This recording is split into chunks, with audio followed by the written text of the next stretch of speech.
ভাই আমার একটু পানি খাইতে দিবেন? কয় টাকাটা দিমু? 20 টাকাটা না 30 টাকাটা? ভাই আমার কাছে তো টাকা নাই, এমনিতে খাওয়ার লাগে একটু দেন না। তোর কাছে টাকা নাই, তুই এইসব পানি নিতে? আমি কি এতিমখানা খুলে রাখছি রে? তুই আমার কাছে আইলি আর আমি টাকা ছাড়া পানি দিয়ে দিলাম? যা এখান থেকে, কোনো পানি টানি নাই আমার কাছে। আচ্ছা ঠিক আছে ভাইয়া, আপনার বেশি পানি দেওয়া লাগবে না। আপনি এই বোতলের মধ্যে একটু পানি দেন, যাতে আমি খেয়ে গলাটা ভিজাইতে পারি। হেই, আমার কথা কি তোর কানে যায় না? টাকা দিয়া পানির বোতল কিনা খা, নাইলেন তো সর। আহারে, বাচ্চাটার মনে হয় অনেক পানি পিপাসা লাগছে, আর আমি কি না পানি নষ্ট করতেছি? না, যাই বাচ্চাটাকে পানিগুলো দিয়ে আসি।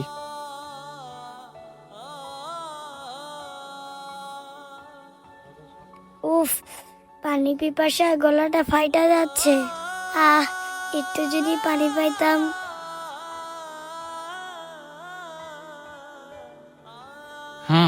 তুমি এই পানিটা খাও।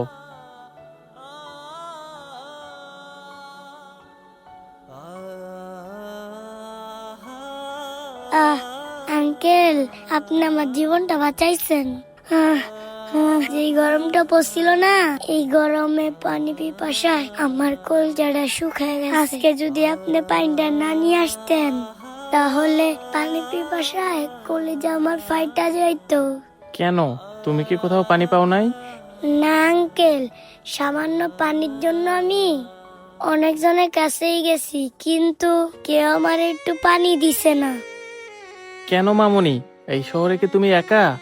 হ আঙ্কেল, এই শহরে আমি একা হয়ে গেছি। আমার এই শহরে আপন বলতে কেউ নাই। কেন, এই শহরে কি তোমার আত্মীয় স্বজন নাই? আঙ্কেল, এই শহরে আমার সবাই ছিল। আমি আগে ছিলাম রাজকন্যার মতো।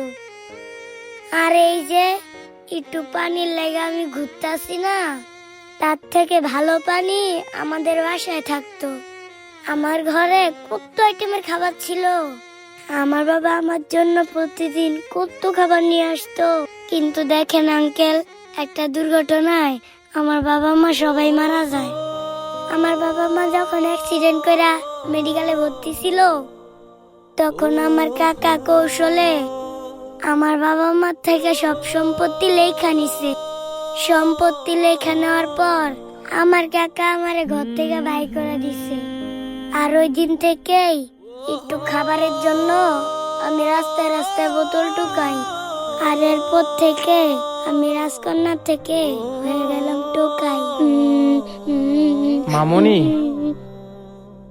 থাক মামুনি, তুমি আর কান্না করো না। আঙ্কেল, আমার ক্ষুধায় শরীরটা কাঁপতাছে। আপনার লগে পরে কথা কই, না আগে আমারে কিছু খাওয়ান। আচ্ছা ঠিক আছে মামুনি, শুধু আজকে না, আজকের পর থেকে তোমার যতদিন ইচ্ছা তুমি তোমার এই আঙ্কেলের কাছ থেকে খাবার খাইবা। আচ্ছা ঠিক আছে, আর কান্না করো না। এখন তাহলে আমার সাথে চলো। আজকের এই গল্পটা বাস্তবের সাথে অনেকটাই মিল আছে। এই পৃথিবীতে যাদের বাবা মা নেই, তারা মানুষের কাছে অনেকটাই অবহেলিত। আমাদের এই ভিডিওটি দেখে কে কি বুঝলেন কমেন্ট করে জানিয়ে দিবেন, আর ভিডিওটি বেশি বেশি করে শেয়ার করে দিবেন। ধন্যবাদ।